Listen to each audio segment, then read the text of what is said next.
प्रातः क्लास चल रहा था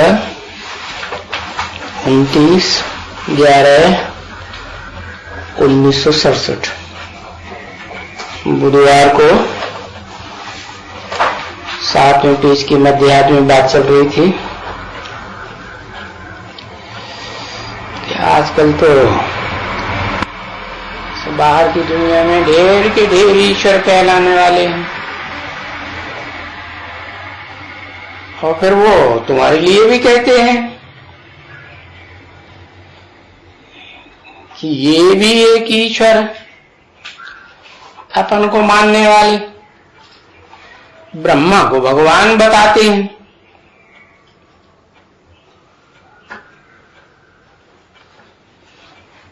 ब्रह्मा को क्या समझते हैं कि यही हमारा गीता का भगवान है, साकार भगवान है।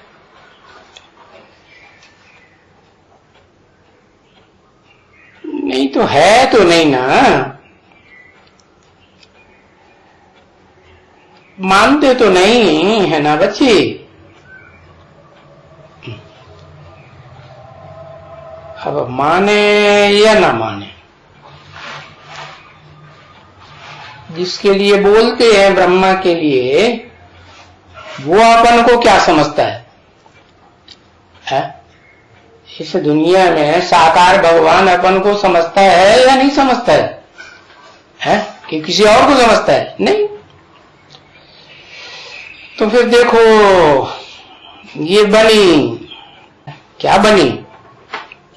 ये शूटिंग पीरियड में ये बनी अपन को भगवान बनाने वाली बात। जैसे व्यास ने बनाया, कुछ न कुछ झूठ बनाया ना, वैसे ये भी मुख से बनाते रहते हैं। कौन?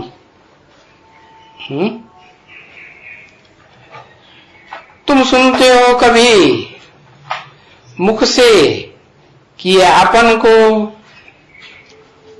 ये तो कहते हो ये है बहुत जन्म के अंत के, जन्म के भी अंत में प्रवेश करता हूं।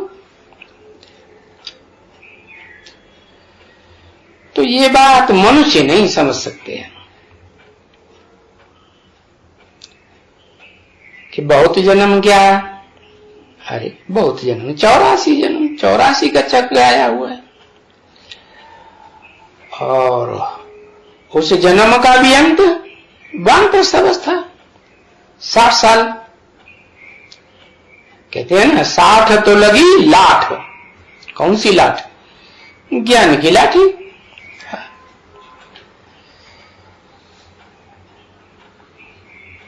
तो ये मुरली तुम्हारी लाठी है ना? हाँ, तो ये 60 साल 84 जन्म का भी अंत और उस जन्म के भी अंत में प्रवेश करता हूं। माना ऐसे नहीं कि 84 जन्म का 60 साल हुआ तब ही नहीं, उसका भी अंत। कितना अंत? उसमें भी ज्यादा से ज्यादा 100 साल तो आयु हो जाती है ना कोई कोई की कलयुग में। नहीं, हाँ हो जाती है। और फिर शास्त्रों में तो ब्रह्मा की आयु कितनी गाई हुई? 100 साल। तो वो 60 साल में 40 साल वो और जोड़ दो, तो 40 साल पूरे हुए तो 100 साल पूरे हो जाते हैं ना। तो फिर 1936 में कहें 37 में है कि 60 साल हुए थे और वानप्रस्थ अवस्था में मैंने प्रवेश किया था। फिर उसके भी अंत क्या कहें? 40 साल जोड़े तो 100 साल पूरे हुए, माने 1976 आया। कितना आया? 1976। तो बताया उसके भी अंत के भी अंत में प्रवेश करता हूं।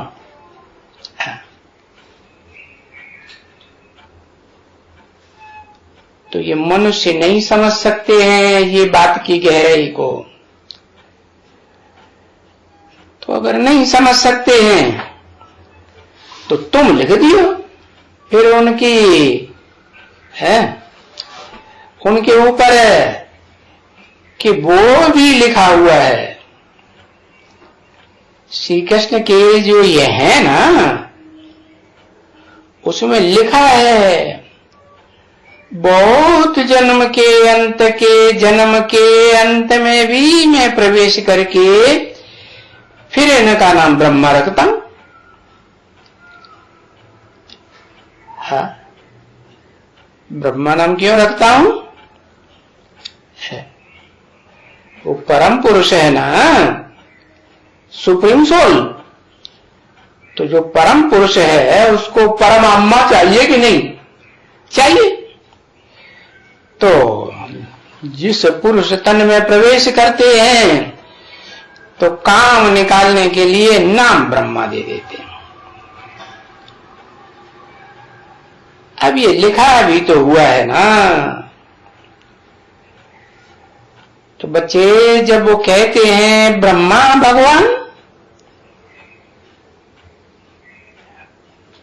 प्रश्नात्मक रूप में बोलते हैं ब्रह्मा भगवान, अरे बोलो, ये देखो पढ़ो ना, इसमें क्या लिखा है।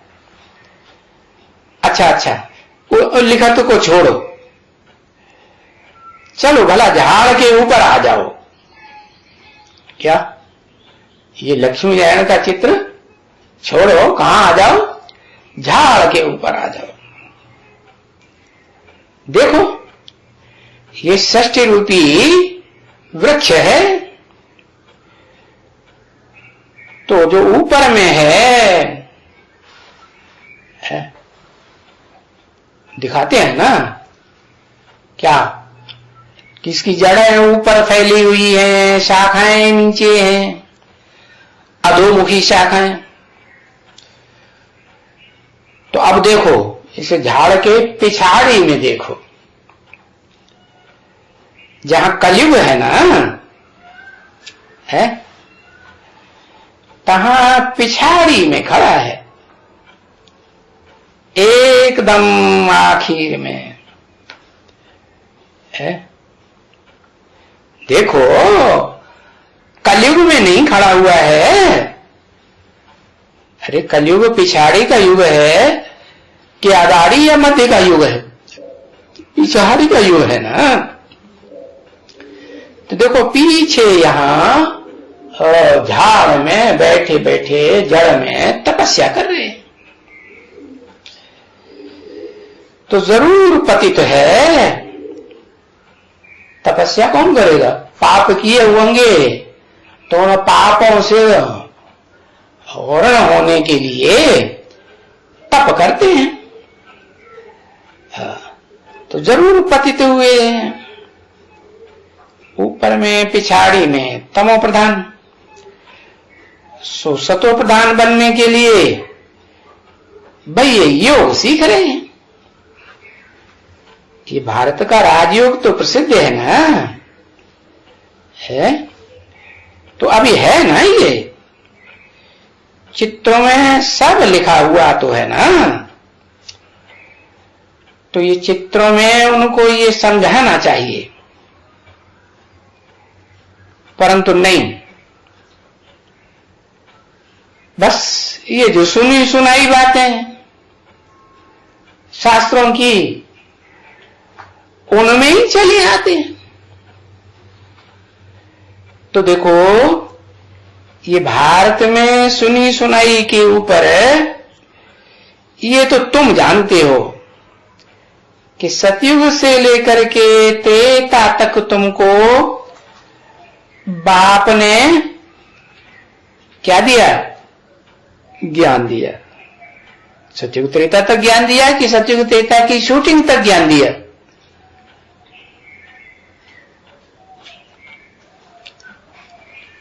सतयुग त्रेता की शूटिंग तक ज्ञान दिया है, प्रैक्टिकल साकार में दिया है, दिया।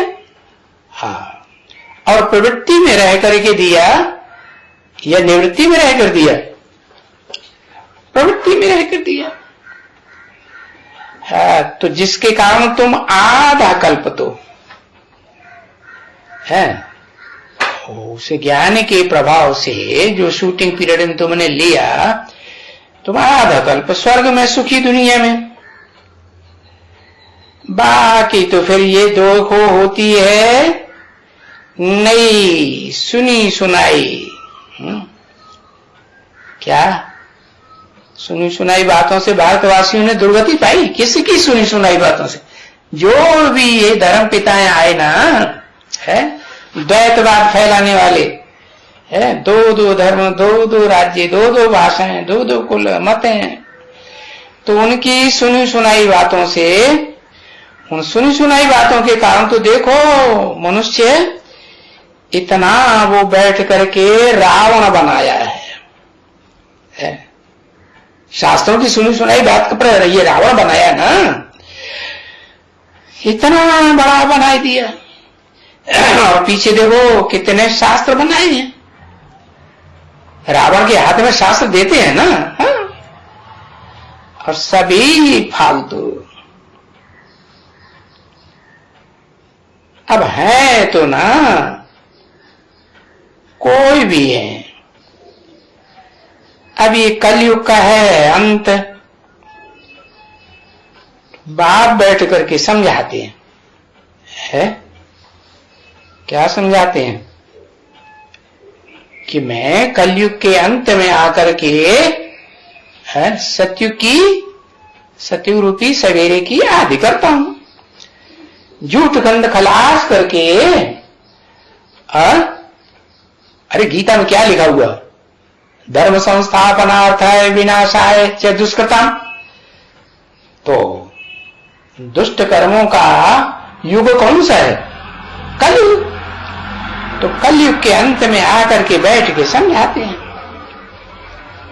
अच्छा, भागवत निकालो, गीता भी निकालो, ये भी निकालो, है तो तुम ये शास्त्र निकालेंगे ना, दूसरा तो इन शास्त्रों की बातों को कोई नहीं समझेगा। है कहां है ये अकासुर, बकासुर, फकासुर, है ये शिकलों वाला किस्म किस्म का, अनेक प्रकार का। या कृष्ण बैठ करके चक्कर घुमाते हैं, है क्या दिखाया ना सुदर्शन चक्कर। और फिर उससे क्या करते हैं? चक्कर से गले काटते हैं, हिंसा करते हैं। तो ये सब बातें बच्चों को समझ में आती है ना, क्या कि स्व माने आत्मा, दर्शन माने आत्मा के 84 के चक्र को देखना। दर्शन माने देखना, उसको बार बार बुद्धि में घुमाना, 84 के चक्र को, इसको कहते हैं सुदर्शन चक्र। ये तो बच्चों की बुद्धि में आता है ना। और जब अपनी आत्मा का है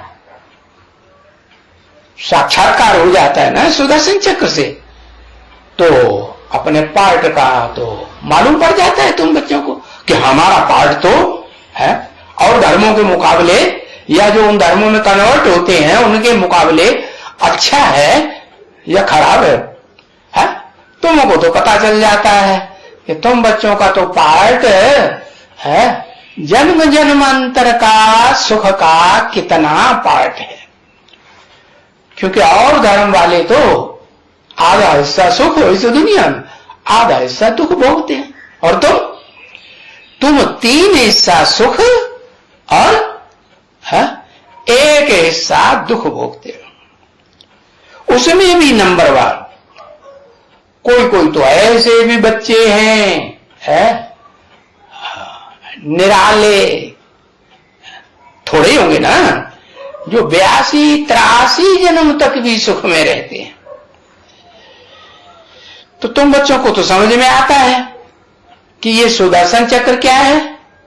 तो तुम अपने चक्र की बात जब सही साबुती करके बताते हो ना, प्रूफ प्रमाण पूर्वक, तो फिर वो उनकी आंखें खुलती, अरे ये तो बहुत ऊंचे हैं और इन्हीं के मुकाबले तो हम तो बहुत बहुत नीचे है। तो उनका गला कटता है कि नहीं है? शरण उठा के बात करेंगे या झुकेंगे? झुकेंगे ना, तो झुकेंगे माना सर नीचे गिरा।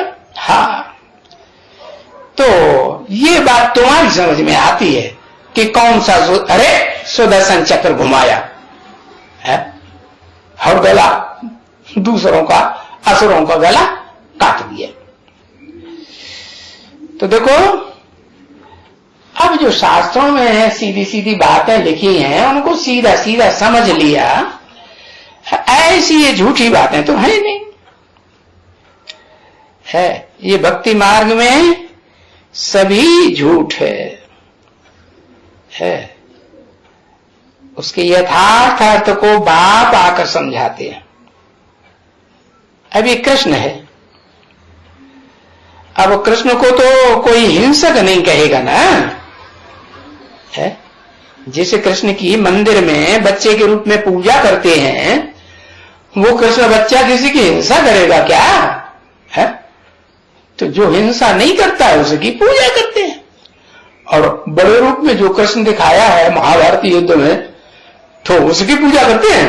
नहीं करते। तो बड़े होने का मतलब क्या है? बड़े होने का मतलब कि वो आत्मा जो 16 कला संपूर्ण सतयुग में थी, वही आत्मा जन्म लेते लेते है कलयुग में आकर, कलयुग के आदि में माने द्वापर के अंत में आकर के बड़ी तो बनेगी ना, है? उसमें अनुभव तो आएगा ना इस दुनिया का, जन्म जन्मांतर का आता है। तो उस बड़े कृष्ण को हिंसक के रूप में दिखाई दिया है। अब तुम तो समझते हो कि भगवान हिंसा करेगा क्या? आजकल के जो ऋषि मुनि विद्वान हैं या सन्यासी हैं, वो प्रवचन करते हैं तो हिंसा करना सिखाते हैं क्या? अरे वो भी हिंसा करना नहीं सिखाते तो भगवान इतनी ऊंची हस्ती है, जो दाढ़ी मूंछ वाले ऋषि मुनियों से भी है ऊंचे देवताएं, और उन देवताओं को भी बनाने वाला भगवान, मनुष्य से नर से नारायण बनाने वाला, तो वो हिंसा करना सिखाएगा क्या? हो नहीं सकता। कोई भी नहीं कहेगा कि भगवान हिंसा करता है, ये सब झूठ है। क्योंकि गाया जाता है ना, क्या गाया जाता है? अहिंसा देवी देवता परमो धर्म। देवताओं का परम धर्म क्या है? अहिंसा परम धर्म कहा जाता है ना। ऊंचे से ऊंचा धर्म क्या है? कोई की मन से, वचन से, कर्म से, है कोई भी इंद्रियों से हिंसा नहीं करनी, उसको कहते हैं अहिंसा परमो धर्म, कहते हैं ना। तो अभी अहिंसा सो हिंसक कैसे बनेंगे? है समझ में आया? कैसे बनेंगे? अरे भगवान ने आकर के अहिंसक बनाया। सतयुग त्रेता रामकृष्ण की दुनिया में, स्वर्ग में अहिंसक देवताएं बने, और फिर द्वैतवादी द्वापर युग में जो दूसरा धर्म, दूसरा राज्य, दूसरी भाषाएं हैं, दूसरा मत है चलाने वाले, उनके संग के रंग में वो देवात्माएं आई। कौन सी देवात्माएं? वही कच्ची देवात्माएं जिन्होंने भगवान आया था, विष्णु का राज्य स्थापन किया था, विष्णुवंशी बने थे, और कैसा सुख भोगा था? अति इंद्रिय सुख भोगा था। उसको तो वो जानते ही नहीं। तो जो अधोमुखी ब्रह्मा ने सिखाया ना, अधोमुखी ब्रह्मा की जो औलाद बने ना, फॉलोअर, तो अधोमुखी ब्रह्मा 16 कला संपूर्ण बनता है। कि कालातीत बनता है, बस उसके नीचे जितने भी आए वो सब हिंसक धर्मों में कन्वर्ट हो गए। तो अभी समझ में आया, जो अहिंसा देवी देवता परमो धर्मा थे वो कैसे हिंसक बने है? एक ऊंचे से ऊंचे भगवंत के संग के रंग में आने से अहिंसक देवी देवता बनते हैं, और अनेक देहधारी अहंकारी धर्म पिताओं के संग के रंग में आने से क्या बने? हिंसक बने। सो भी बिचारा वो बालक कृष्ण बेचारा एब्सोल्युटली सतो प्रधान, अरे जिसकी मंदिर में तुम पूजा करते हो, मंदिर में बच्चा कृष्ण की रेवड़ियां पहन रहा है ना, उसकी पूजा करते हो ना, वो हिंसा करेगा? अरे कैसे कर सकते हैं? तो देखो मनुष्यों में कोई समझ है? तभी बाप आकर के कहते हैं ये कितने बेसमझ बन गए हैं। किसने बनाया? बुद्धिमानों की बुद्धि कौन है? बुद्धिमानों की बुद्धि तो भगवान है, ऊंचे से ऊंचा भगवंत है, हेवनली गॉड फादर है, वो बुद्धिमान बनाते हैं, और मनुष्य गुरु आकर क्या बना देते हैं? ये ऋषि मुनि सन्यासी जो आते हैं द्वैतवादी द्वापर युग से शास्त्र लिखते हैं, तो ये क्या बना देते हैं? समझदार ये बेसमझ बनाए देते। तो देखो सालों साल, हजारों साल, 2500 साल से समझाते समझाते कितने बेसमझ बन गए, और उनको समझाते रहते हैं। इतना बहुत ढेर सारा शास्त्रों में कितना लिखा हुआ है, और कितने शास्त्र हैं, और सिर्फ भारतवासियों के ही नहीं, विदेशियों के भी तो है ना। बाइबल है, कुरान है, धम्म पद है, और ये गुरु ग्रंथ साहब है, इनको सुनाते रहते हैं और समझाते रहते हैं। तो इतना बहुत समझाते, तो अब समझ में आया कि समझदार कौन बनाते हैं? कौन बनाते हैं? बुद्धिमानों की बुद्धि, जो एक ऊंचे से ऊंचा भगवंत है वो बुद्धि देते हैं, सद्बुद्धि, और मनुष्य गुरु देह अभिमानी क्या देते हैं? दुर्बुद्धि देते हैं, दुष्ट बुद्धि। उस दुष्ट बुद्धि से खुद भी हिंसा करते और दूसरों को भी हिंसा करना सिखाते। तो देखो जो समझदार बनते हैं और बनाने वाला बनाते हैं, इनमें एकदम समझदार, इनमें भी नंबरवार होंगे हैं कि एक जैसे होंगे? कोई एकदम 100% बनेगा या नहीं? हाँ, एकदम समझदार, जो एकदम शिव बाबा का समझ करके फट से शिव बाबा का बन जाता है क्या, और किसी भी देहधारी धर्मगुरु का नहीं बनता। भले ब्रह्मा के मुख से सुनी हुई बातों को सुनता, ब्रह्मा कुमारियों के द्वारा सुनता, दीदी दादी दादाओं के द्वारा सुनता, लेकिन उनके प्रभाव में आता है यह सिर्फ एक शिव बाबा का बनता है, एक शिव बाबा का बनता है, और देहधारी धर्मगुरु दीदी दादी दादाओं को भी क्या सुनाता है? शिव बाबा की बात सुनाता है। क्या? अरे शिव बाबा कहते हैं कि मैं आता हूं तो मैं जो कथा सुनाता हूं सच्ची सत्यनारायण की या अमर कथा सुनाता हूं, तो उसमें जो तोते होते हैं ना, कंठी वाले, ज्ञान की कंठी वाले, वो तो थोड़े समय सुनते हैं, कि वहां बैठ जाते हैं माउंट आबू में, नहीं, कबूतरों की तरह।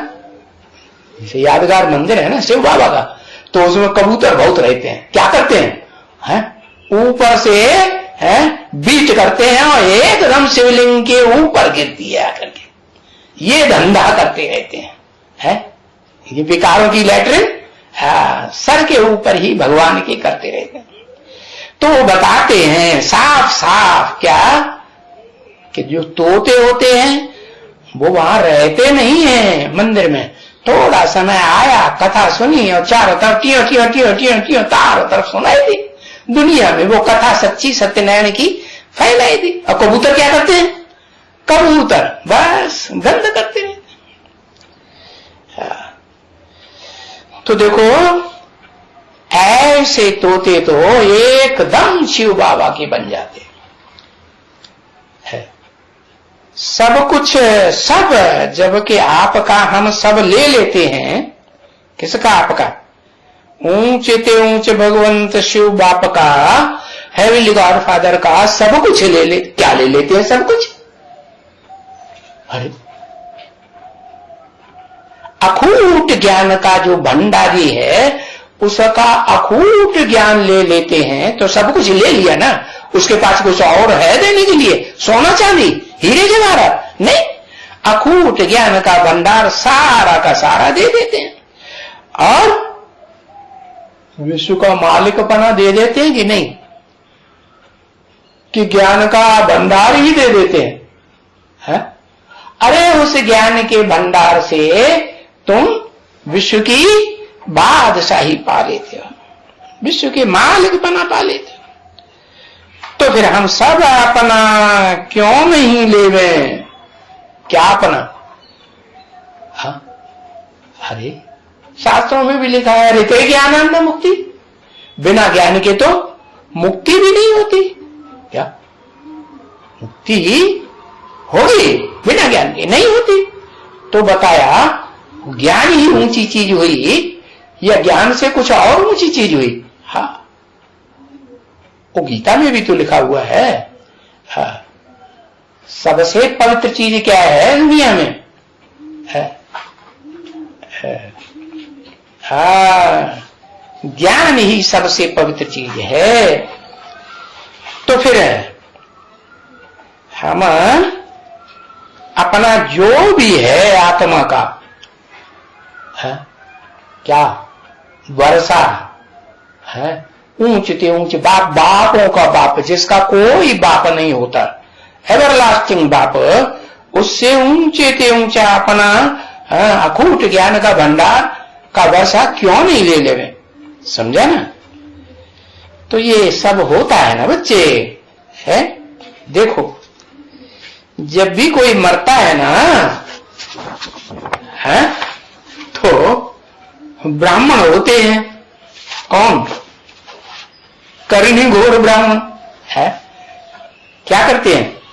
है करणी घोर ब्राह्मण होते हैं, वो मरने वाले का सब कुछ पुराना धुराना ले लेते हैं कि नहीं? ले लेते हैं। हाँ, फिर उनको कोई मिल्कियत तो थोड़ी मिल जाती है। जो मरने वाला था वो अपनी सारी मिल्कियत दे जाता है, सारी जिंदगी की कमाई हुई नहीं, सारी मिल्कियत थोड़ी दे देता है। नहीं, उनको क्या देते हैं?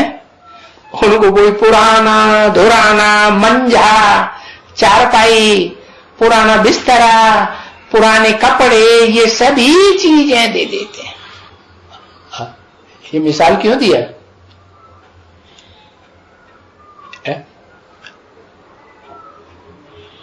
अरे ये मिसाल क्यों दिया?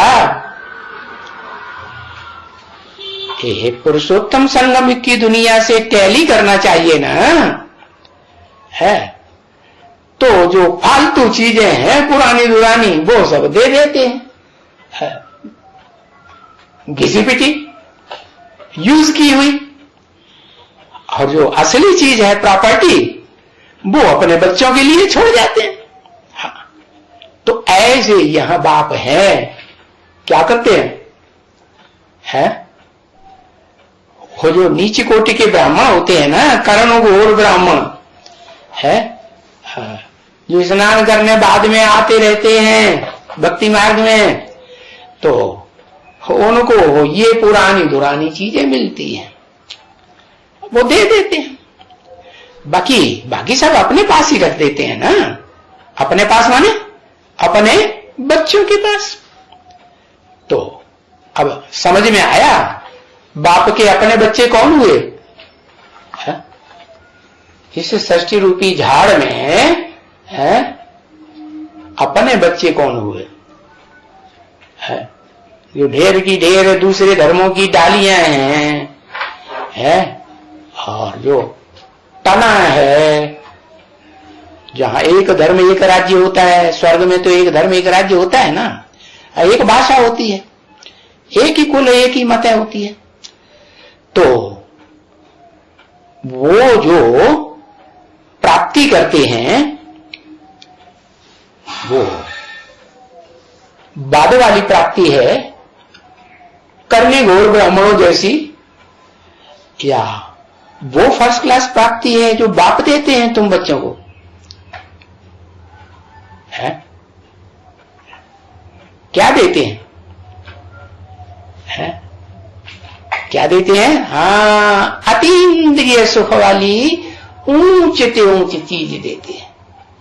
जो मन बुद्धि से सुख भोगा जाता है ना, वो वाइब्रेशन की चीज है ना, वो सबसे ऊंची चीज है। उस वाइब्रेशन को जो कंट्रोल करना सीखते हैं, मन बुद्धि को कंट्रोल करना सीखते हैं, वो तुम बच्चे बीज रूप आत्माएं हो। क्या वो है जड़ों वाले? जड़ों में ज्यादा ताकत, ये बीजों में ज्यादा ताकत है? बीज में ज्यादा ताकत और जड़ों में बीज जैसी ताकत थोड़ी होगी। हाँ, और जड़ों से भी क्या निकलती है? हाँ, तना निकलता है, डालियां निकलती हैं। तो उनमें ताकत कम होती जाएगी या उतनी रहेगी या बढ़ेगी? कम ही होती जाएगी ना, पीढ़ी दर पीढ़ी। अरे पीढ़ी दर पीढ़ी जो भी बच्चे पैदा होते हैं कमजोर पैदा होते हैं या पावरफुल रहते हैं? तन से, मन से, धन से कैसे रहते हैं?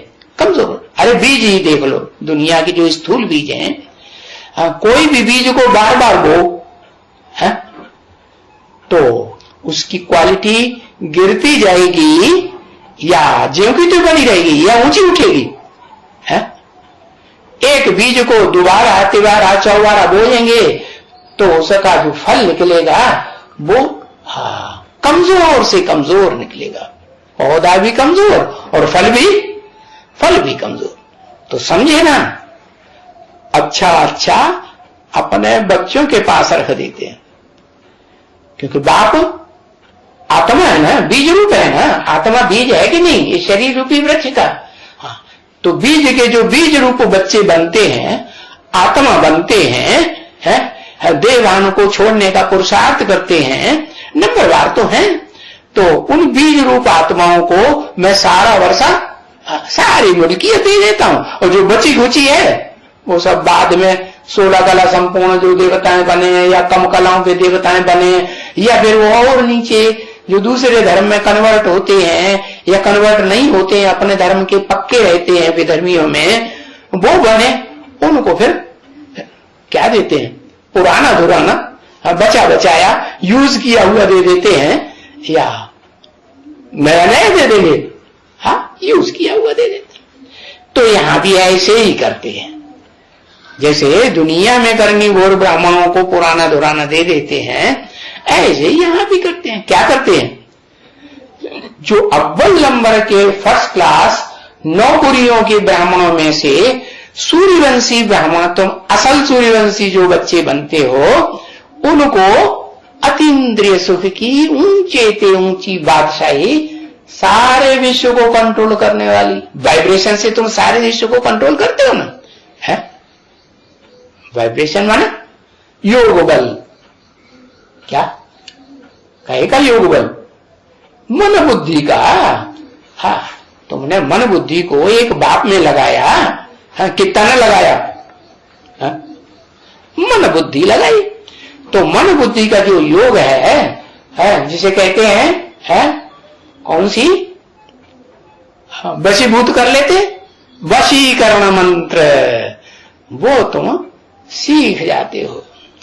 तो उससे सारी दुनिया की कोई भी धर्म की मनुष्य आत्माओं को तुम कंट्रोल कर लेते हो। तो ये शिव बाबा को है, ये जो कम प्राप्ति करने वाले नीच कोटि के जो ब्राह्मण हैं, वो सब कुछ सरेंडर नहीं करते हैं। करते हैं? हाँ। तन, मन, धन, समय, संपर्क और संबंधियों की सारी पावर अर्पण करते हैं? नहीं करते। सब कुछ अर्पण नहीं करते। तो उनको क्या करेंगे तब?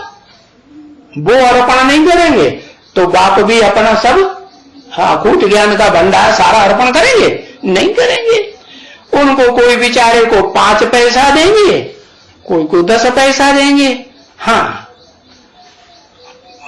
कहते हैं हम कुछ न कुछ शिव बाबा के भंडारे में डालते हैं। क्यों? भंडारे में सब क्यों नहीं डाल देते हो? कुछ न कुछ क्यों डालते हो? अरे सारी ताकत, सारा तन, मन, धन, समय, संपर्क, संबंध, संबंधियों, संपर्कियों की ताकत लगाना चाहिए ना। सब कुछ डाल दो ना। क्यों नहीं डालते हो? क्योंकि जिसने जो ये पहले नंबर में जाता है ना, कौन है? वो पहले नंबर में जाता है तो भंडारे में है वो सब कुछ अपना डालता है। कौन सा? क्या सब कुछ? तन, मन, धन, मन की पावर भी और बुद्धि की पावर भी, सारी सब कुछ शिव बाबा के भंडारे में डालता है। तो तुम क्यों नहीं डालते हो? हा? क्यों नहीं डालते? क्योंकि देह अभिमानी धर्म गुरुओं के प्रभाव में रहते हैं। जो बाप ऊंचते ऊंचा आता है अकूट ज्ञान का भंडार देने, उसके प्रभाव में रहते हैं। उसके पूरे प्रभाव में नहीं, कभी रहते हैं, कभी नहीं रहते, कभी दूसरों की पढ़ाई पढ़ने लग पड़ते हैं। तो बोला जो सब कुछ अर्पण कर देते हैं वो क्या भूख मरते हैं? हा? अरे ये बच्चे भूख मरते हैं क्या? नहीं, ये तो भूख मरते ही नहीं है। और वो तो उनके कुरान में भी लिखा हुआ है मुसलमानों के, क्या? खुदा के बंदे कयामत के समय में बड़े मौज में रहेंगे। भूख मरेंगे क्या? सवाल ही पैदा नहीं। परंतु नहीं, ड्रामा में ये भूख मरने का ऐसा उनका पार्ट नहीं है। और जो सब कुछ भंडारे में नहीं डालते हैं तो सब कोई ऐसे भंडारे में डालें, वो सबका पार्ट है? वो सबका पार्ट हो ही नहीं सकता। नहीं, ये अबलाएं हैं, कुब्जाएं हैं, कन्याएं, माताएं, भीलनियां, ये देखो एकदम तीखी चली जाती है। बांधेलियां है, क्योंकि अबलाएं घूसे भी खाती है ना, पिटाई पिटती है। और ये यहां ही सबसे जास्ती खाती है। मार भी यही खाती है। किस लिए? इसीलिए कि वो तन से, मन से, धन से किसकी बनती है? एक बाप की बनती है। दूसरों से संसर्ग, संपर्क, संबंध में है नहीं आती। तो मार भी बेचारी यही खाती है। किसके लिए है? अरे बिख न देने के लिए मार खाते। अरे तो बाबा कहते हैं बच्चे, और गीता में भी तो लिखा हुआ है क्या, उन शास्त्रवादियों ने जो गीता लिखी है उसमें भी क्या लिखा, काम महाशत्रु, बोला भी नहीं। तो बाबा भी कहते हैं ये काम महाशत्रु है बच्चे। कामेषु भई क्रोधेश, क्या उनकी कामना पूरी नहीं होती है काम विकार की, तो फिर क्रोध में आकर के मारपीट करते हैं, हिंसा करते हैं। काम की आशा पूरी नहीं होगी तो उनको क्रोध आएगा। जैसे ये विधर्मी आए इस भारत में है, और विधर्मियों के प्रभाव में आने वाले जो कन्वर्टेड हिंदू हुए उनका साथ दिया, हिंसक बने और बड़ी बड़ी सेनाएं लेकर के भारत में आए हैं और आक्रमण किए।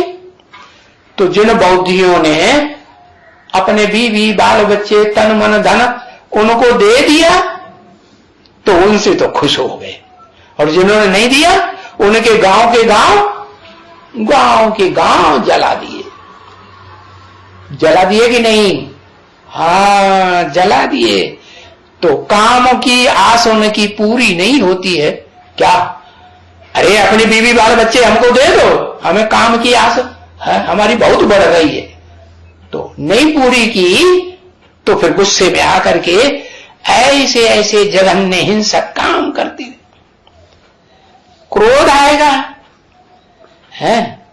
तो जिनके ऊपर क्रोध आएगा, काम की आस जिनसे पूरी नहीं होगी उनको मारेंगे, हिंसा करेंगे। है? अभी सबके लिए तो बाबा नहीं कहेंगे ना, है? सबको ही ऐसा करेंगे नहीं। जो बाबा के असल सत्य सनातन देवी देवता धर्म के पक्के बच्चे हैं सूर्यवंशी, वो तो कन्वर्ट होते ही नहीं।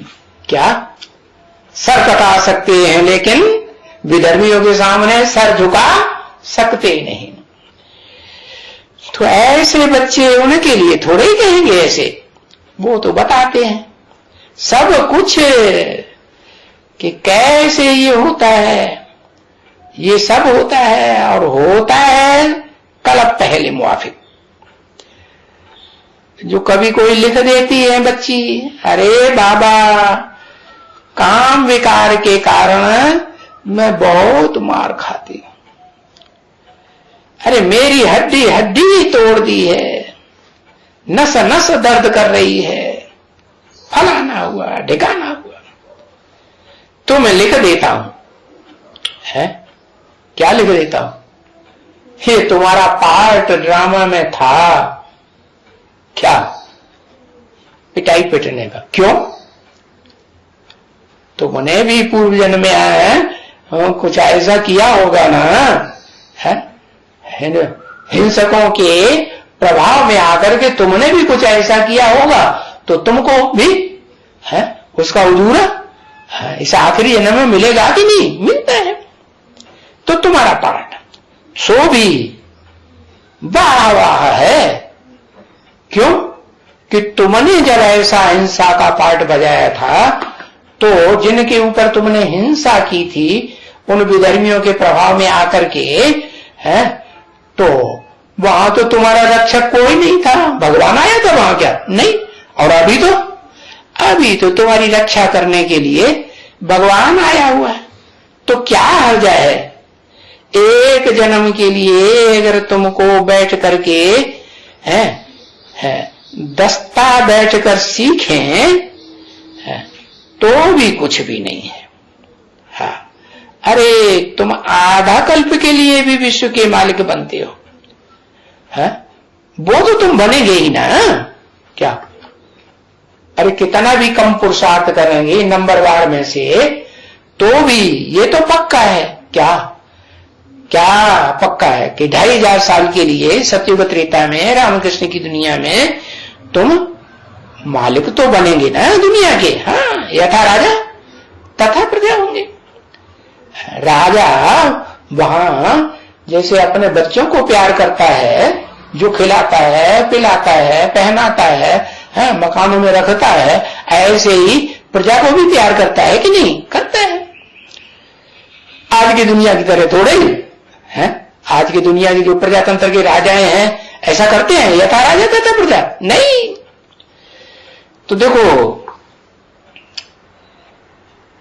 जब वो मरता रहेगा, हाय राम हाय राम हाय राम शिव बाबा को याद करती रहेगी ना, तो पहले नंबर में तो वो मार खाने वाली क्या बाबा के पास आएगी।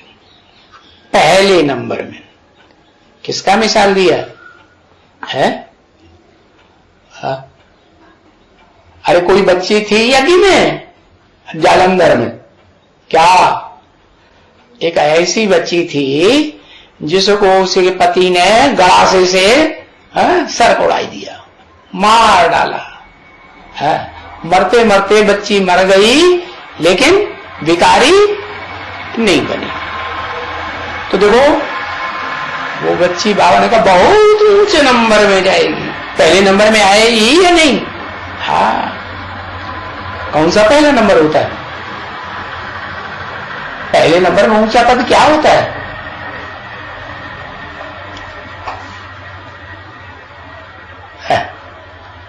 लक्ष्मी नारायण तो ढेर बनते हैं, लक्ष्मी नारायण ऐसी बात लिखेंगे है।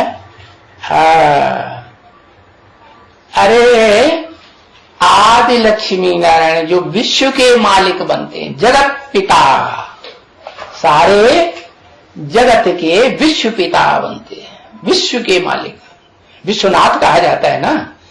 तो वो जगत पिता बनते हैं, तो वो बच्ची क्या बनेगी? क्या बनेगी? ऊंचते ऊंची। अरे जगदम्बा बनती है। सारे जगत की जो भी मनुष्य मात्र की आत्माएं हैं, उनके ऊपर कंट्रोल करने वाली बनती है या नहीं बनती है? बनती है। पहले नंबर में तो हो जाएगी।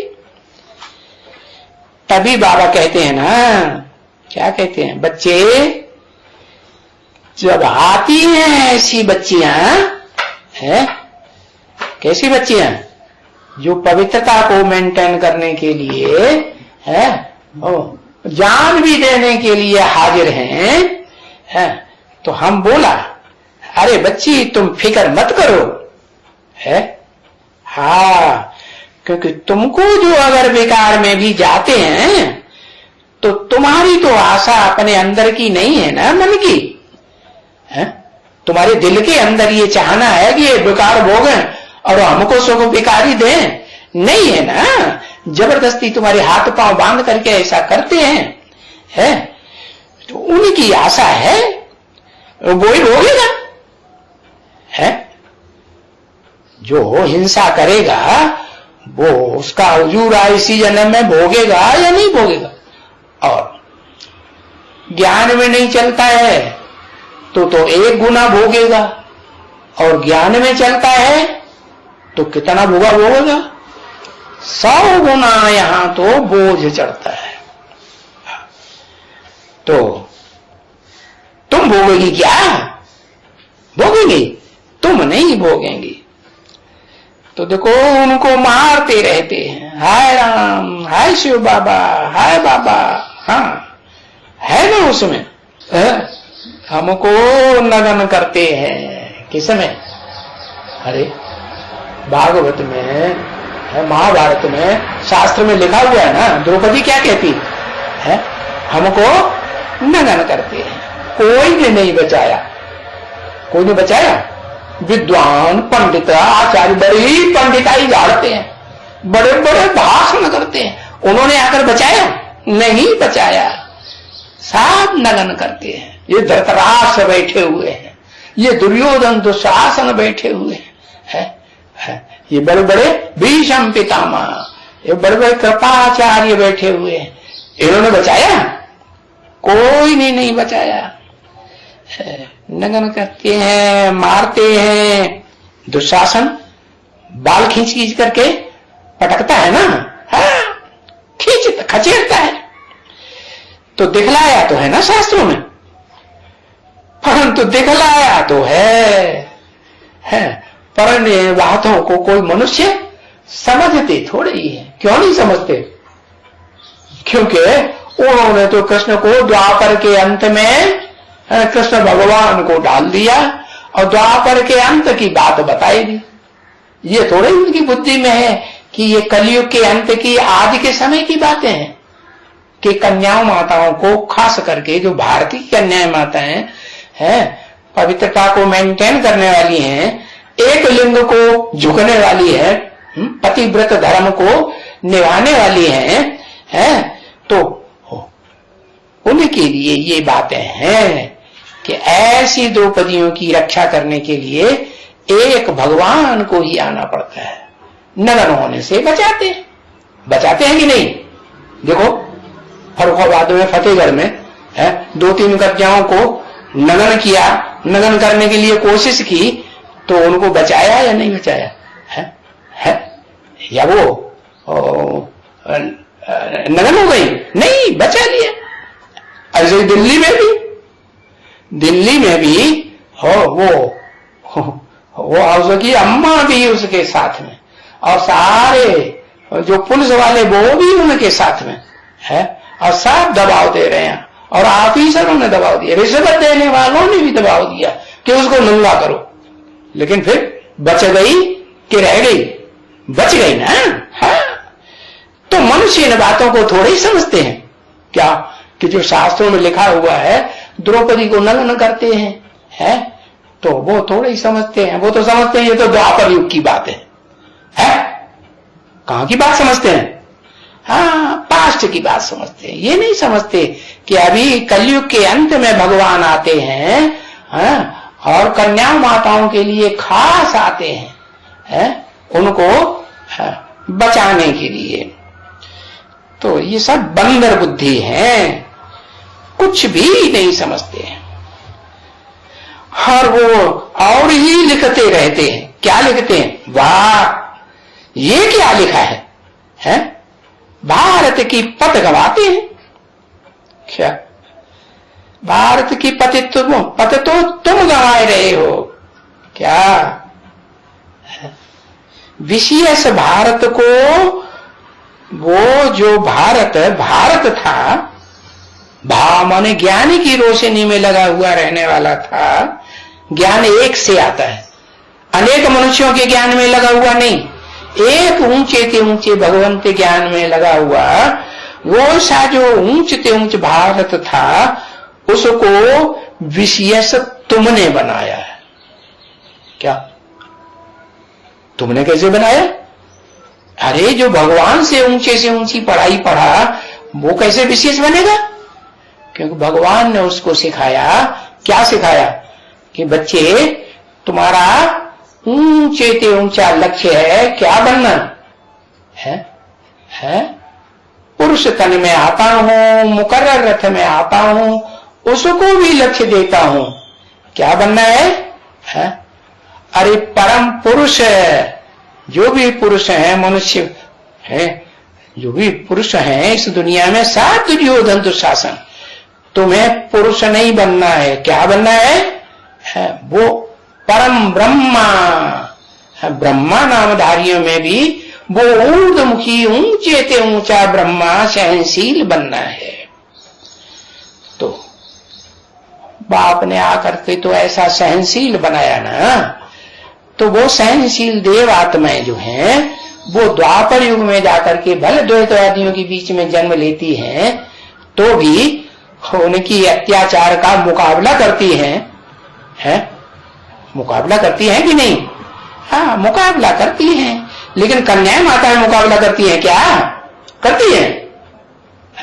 कन्याएं माताएं थोड़े ही युद्ध करती हैं। तो उन कन्या माताओं को तुमने विशेष बनाया है। तुमने किसने? जो बुद्ध को भगवान मान लिया कि नहीं? हाँ, बुद्ध को भगवान मान लिया। क्या जो बुद्ध मुख से कहते हैं अहिंसा परमो धर्म, उनके फॉलोअर्स भी ऐसे कहते हैं। अरे अहिंसा परमो धर्म की झंडा ऊंचा बुलंद करने वाले तुमने अपने बीवी बाल बच्चों को क्यों विदेशियों को सौंप दिया, हिंसकों को? है तुमने उनके साथ हिंसा की हिंसा का व्यवहार कर दिया, जन जन मंत्र लिए दास दासी बना दिया, या उनको अहिंसा के छत्र के नीचे उनको बचाया? नहीं बचाया ना, है? तो तुमने विशेष बनाया है। किसने? जो उन विधर्मियों के प्रभाव में आकर के कन्वर्ट हो गए, उनके लिए बताया। ये ऋषि मुनि सन्यासी सब उन विधर्मियों से कन्वर्टेड हुए पड़े। तुम अपने ऊपर क्यों नहीं कहते हो कि यहां ब्रह्मा कुमारियों को आकर के क्यों दोष देते हो?